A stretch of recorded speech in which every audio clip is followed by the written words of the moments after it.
മലയാള മണ്ണിൻ്റെ ചൂരും പെരുമയുമായി താരും തളിരാടും വല്ലച്ചിറ ഗ്രാമം.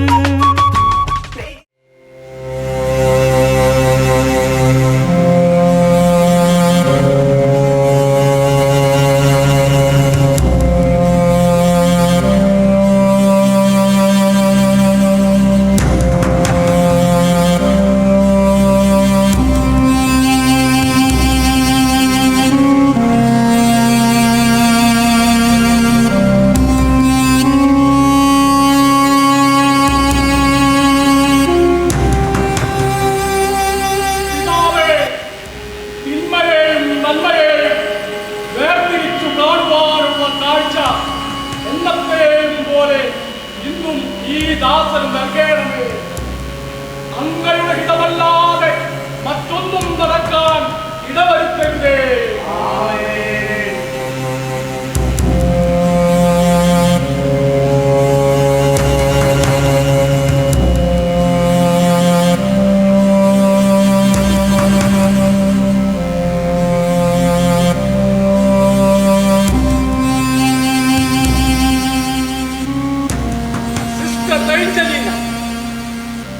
ദൈവസന്നിധിയിലാണ് നിൽക്കുന്നതെന്നോർത്ത് സത്യം മാത്രം പറയുക. നിങ്ങൾ പാപം ചെയ്തു.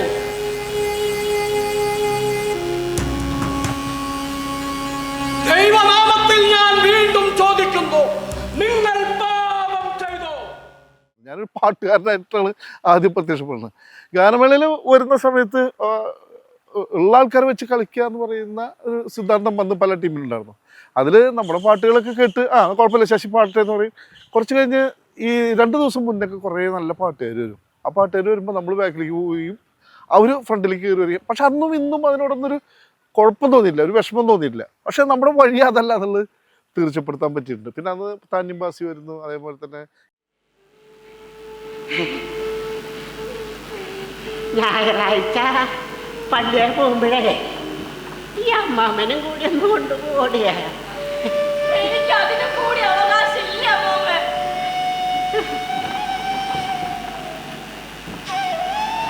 അല്ലെങ്കിൽ തന്നെ നമ്മളെന്തിനണ്ടി പള്ളിയെ പോണേ? കുർബാനയും കഴിഞ്ഞ് കൂട്ടം കൂടി നിന്ന് കുച്ചു കുച്ചുക്കാനാ ഈ റോദേനായിട്ട് കിട്ടില്ല. ഞാൻ ഇവിടെ ഇരുന്ന് തമ്പുരാനെ വിളിക്കും, നീട്ടി നീട്ടി വിളിക്കും. എന്റെ വിളി തമ്പുരാൻ കേട്ടേ. അല്ലെങ്കിൽ തന്നെ നമ്മൾ വിളിച്ചാ വരാത്ത തമ്പുരാന് പിന്നെ എന്തിട്ടാണ്ട് ഈ പണി?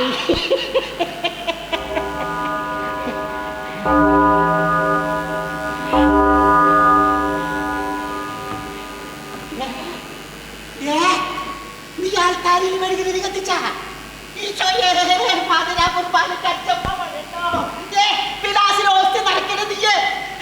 ഇവളെ രൂപക്കൊച്ചിനെ കുന്തിരിക്കാൻ നടത്തിട്ടല്ലോ മോളെ. നീ വീഞ്ഞും വെള്ളം അങ്ങോട്ട് എടുത്ത് വെക്കണേ. മെഴുകുതിരി കത്തിക്കണേ, മെഴുകുതിരി കത്തിക്കണേ, മെഴുകുതിരി കത്തിക്കണേ.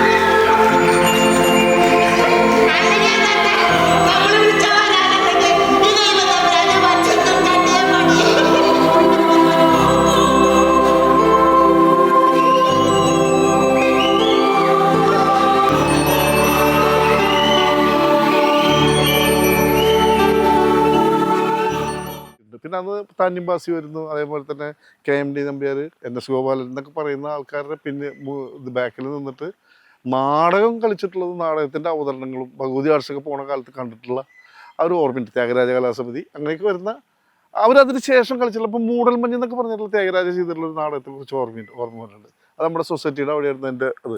അന്ന് പേപ്പട്ടി വിഷം ഒക്കെ പറ്റിയിട്ടുള്ള ഒരാളുടെ കഥയായിരുന്നു. വാസുകേട്ടൻ എന്ന് പറഞ്ഞ ഒരാളാണ് ചെയ്തിരുന്നത്. അതുവരെ ഓർമ്മയുണ്ട്.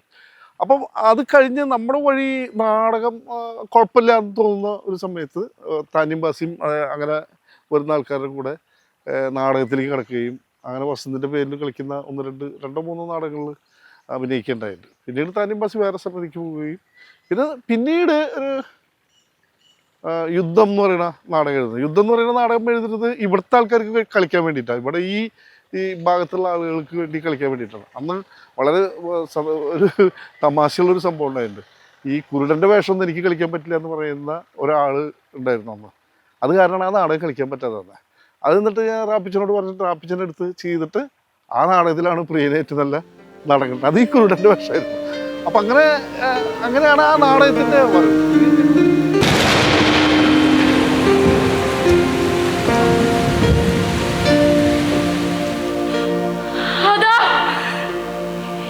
പ്രിയന്റെ സ്വരം.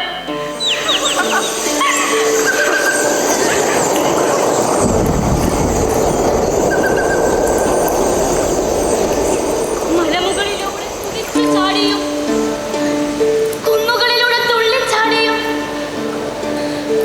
അവൻ വരുന്നു. എന്റെ ആത്മനാഥൻ എന്റേതാണ്, ഞാൻ അവന്റേതും.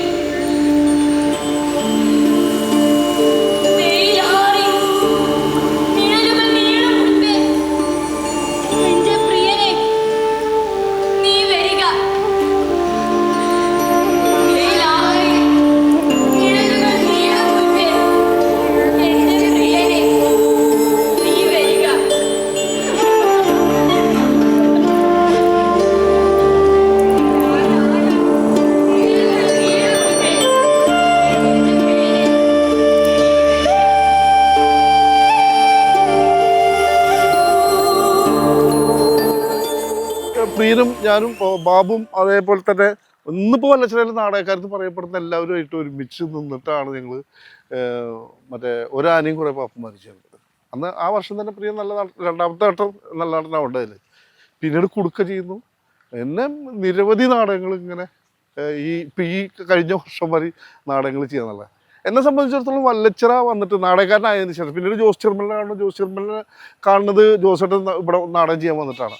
അത് കണ്ട അദ്ദേഹത്തിൻ്റെ സത്യമത ധർമ്മഞ്ചര എന്ന് പറയുന്ന നാടകം കാണുന്നു. നാടകം കണ്ടപ്പോൾ നമുക്ക് മനസ്സിലായി നമ്മുടെ നാടകമല്ല വഴി, അതിന് വേറൊരു വഴിയുണ്ടെന്നും അതിനൊരു വേറൊരു ചരിത്രം ഉണ്ടെന്നും അതിൻ്റെ വിസ്തൃതി ഇതല്ല എന്നുള്ളതും മനസ്സിലാക്കുന്നത് ജോസേട്ടൻ വന്നതിന് ശേഷമാണ്.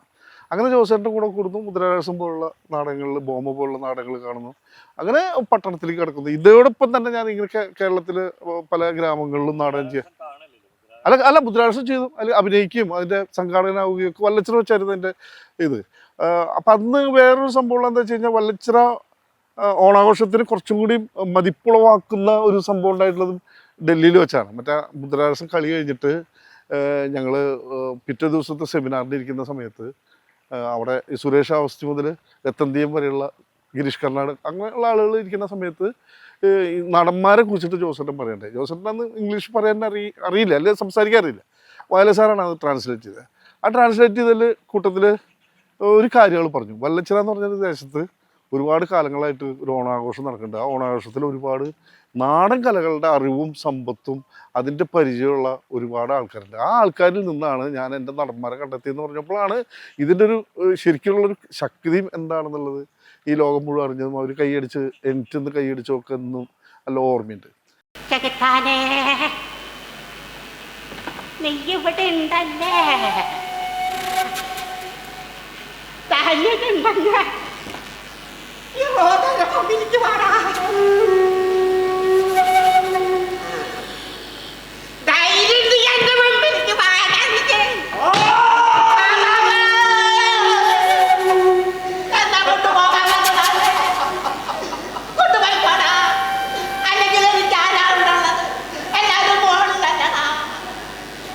അതൊന്നും എന്റെ പണിയല്ല റോദ. മനുഷ്യനെ ഇങ്ങോട്ട് കൊണ്ടുവരുന്നതും കൊണ്ടുപോകുന്നതും ഒന്നും ഞാനല്ല. അല്ലെങ്കിലും എന്നെ കൊണ്ടുപോണെങ്കിലേ ഇമ്മനെ മുടിക്കും.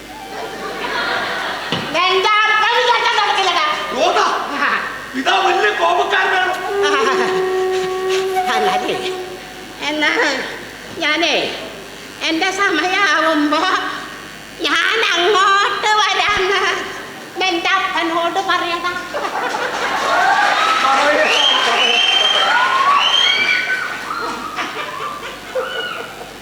എവിടെണ്ടാ നിന്റെ വാലി?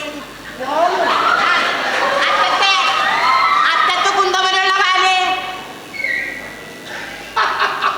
കുറിച്ച് കളഞ്ഞേ. അല്ലെങ്കിലും ഇക്കാലത്തെ വാലും കൊണ്ട് നടക്കാന്ന് പറഞ്ഞ പറ്റാത്ത പാടണ്ട. നീയേ എന്റെ വാല് കണ്ടിട്ടുണ്ടാ? താണ്ടാ എന്റെ വാല്.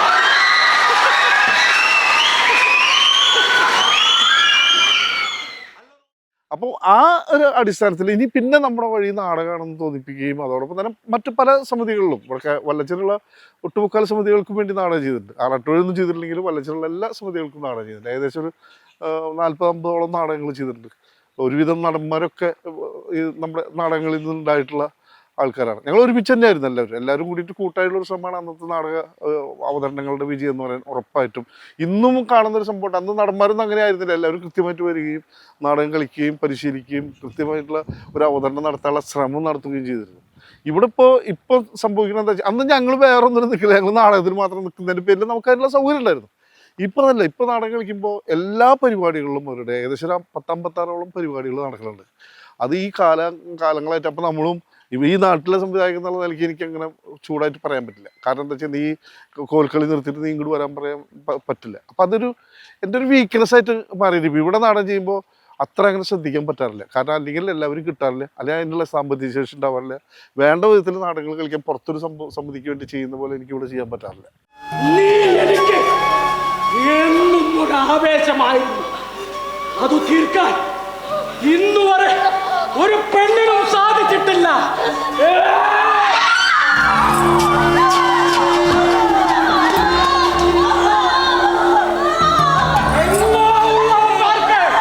നിന്നെ പ്രാപിക്കാമെങ്കിൽ എനിക്കും വേണം നിന്നെ.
സംഭവമാണ്. ഇപ്പോൾ വേൾഡ് കപ്പ് വരുന്ന മാതിരിയാണ് നാട്ടിൽ ഓരോ ചായക്കടയിലും ഓണാഘോഷത്തെക്കുറിച്ച് പറയാം. അപ്പോൾ നമ്മൾ കേൾക്കുന്നത് ശശി നാളെ ചെയ്യില്ല എന്നൊക്കെ ചോദിക്കുന്ന ആ ഒരു ചോദ്യത്തിൽ തന്നെ വല്ലാത്തൊരു ആകാംക്ഷയുണ്ട്. ചെയ്യുന്നുണ്ടോ എത്ര നാടകമുണ്ടെന്നൊക്കെ അറിയാൻ വേണ്ടിയിട്ടുള്ള ത്വര അവരുടെ ഭയങ്കര ഭീകരമായിട്ടുള്ളൊരു സാധനമാണ്.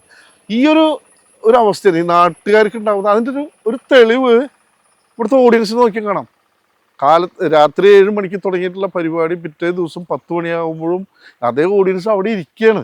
അത് വലിയ കാര്യം, വേറെ ഒരു ലോകത്തൊരുത്തരും കാണാത്ത ഒരു സംഭവമാണ്. അപ്പോൾ എന്തുകൊണ്ടും ഓണാഘോഷം എന്ന് പറയുന്ന ഒരു സംഭവം കലാകാരന്മാരെ മാത്രമല്ല മനുഷ്യരെ തന്നെ നവീകരിക്കാനുള്ള ഒരു ഏർപ്പാടായിട്ട് മാറിയിട്ടുണ്ട് കൃത്യമായിട്ടും. അത് തന്നെയാണ് ഇതിൻ്റെ ഏറ്റവും വലിയ പോസിറ്റീവായിട്ടുള്ള വശം. ഇവിടെ മത്സരം എന്നല്ല, ശരിക്കും മത്സരിക്കുക എന്നൊക്കെ പറഞ്ഞു കഴിഞ്ഞാൽ ഏതെങ്കിലും ഒരു ടീമിന് പ്രൈസ് കിട്ടണം. അല്ലാതെ ഇവിടുത്തെ കലാകാരന്മാർക്ക് മത്സരിച്ച് ജയിച്ചേ പറ്റുന്നോ അല്ലെങ്കിൽ ഞാൻ പാടി കഴിഞ്ഞാൽ ജയിക്കുന്നോ അങ്ങനെയുള്ള തോന്നലൊന്നുമില്ല. അത് നാടകം കളിക്കുന്നവരാണെങ്കിലും അല്ലാത്തവരാണെങ്കിലും പുറത്തുനിന്ന് വരുന്നവർക്കും അങ്ങനെ ഉണ്ടെന്ന് എനിക്ക് തോന്നുന്നില്ല. അവരും ഇവിടെ വന്ന് നാടകം കളിക്കുക, ആ കളിക്കുന്ന സാധനം നന്നായിട്ട് നാട്ടുകാർ കാണിക്കുക. നാട്ടുകാർ നന്നായി കാണിച്ചു കഴിഞ്ഞാൽ അവർ പിന്നത്തെ വർഷം ഇപ്പോൾ ഷൈജുവിൻ്റെ നാടകം നന്നായി കഴിഞ്ഞാൽ അടുത്ത വർഷം ഷൈജു ഇല്ലേന്ന് ചോദിക്കും. അത് അതിൻ്റെ ഗുണമാണ്, ആ നാടകത്തിൻ്റെ ഗുണം. ഇപ്പോൾ പ്രത്യേകിച്ച് ഇപ്പോൾ നമ്മുടെ പ്രശാന്തിൻ്റെ നാടകം 1-2 വട്ടം കഴിഞ്ഞപ്പോൾ ആൾക്കാർ ചോദിച്ചു തുടങ്ങി, പ്രശാന്തിൻ്റെ നാടകം ഇല്ലേ? നമ്മളോട് ചോദിക്കുന്നത് നമ്മൾ ഇവിടുത്തെ നാട്ടുകാരാണ്, ഈ നാടകം ചെയ്യില്ലേ എന്നുള്ള അർത്ഥത്തിൽ മാത്രമാണ് ചോദിക്കുന്നത്. പ്രൈസ് ഉണ്ടോ അല്ലേ അതൊന്നും അവർക്ക് വിഷയമല്ല. അതേപോലെ തന്നെ കലാസമിതികൾക്കും അങ്ങനെ ഒരു സംഭവമായിട്ട് വല്ലാത്തൊരു ഇതായിട്ടൊന്നും എനിക്ക് തോന്നുന്നില്ല. കാരണം മത്സരിക്കുക എന്ന് പറഞ്ഞാൽ വാശി എന്നൊക്കെ പറയുന്നത് ഇതൊന്നുമല്ലല്ലോ. ഇതൊരു മത്സരമായതിൻ്റെ പേരിൽ ഇതിനെ തള്ളിക്കളയേണ്ട കാര്യമൊന്നുമില്ല. പ്രത്യേകിച്ച് ഗവൺമെൻറ്റൊക്കെ ഇത് ഏറ്റെടുക്കേണ്ട കാലം കഴിഞ്ഞു സത്യം പറഞ്ഞു കഴിഞ്ഞാൽ.